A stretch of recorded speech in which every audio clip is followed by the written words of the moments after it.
Emmanuel Enterprise to Inco Ghana berekum. Na haya wabayi wanyama bibiri nyama started with angle grinders. Angle grinders ne what types bibiri. We see in the main sense and juma for welders, carpenters, traitors, plumbers, masons for ubia use angle grinders no so your types ni your kitwa aso de oba yantre Emmanuel Enterprise to Inco Ghana ubia ukitabia to Niaman boy for your router hammers we especially a condition for no plumbers, welders, ubia na your some machine we did a beer we carpenter for no more surface and a kitchen cabinet no bet more use we load the nails need we load the now they walk may all Itagan more pumped up will no more movie theater and also neighbor very cheap.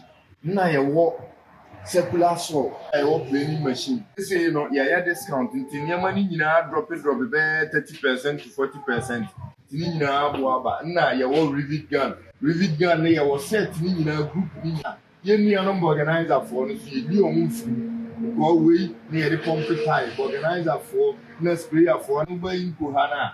Near money boy very cheap.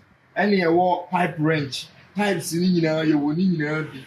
There's a wonder for a site or one site for you money in now, your pressure washer, your kitwa, you will change block, your dormer, give me a more cashew, fully in a dormer or tire scattering machines or location near Domal Road, what trap papaya one and a honica crabia. I saw Babet traffic down our bala van your honor. I'll be a yellow house now, or drew yellow ni ball nkae say wadru inko house mpacho your number ni 05478949939 05478949939 inko berekum make the world in your hands. Bye bye.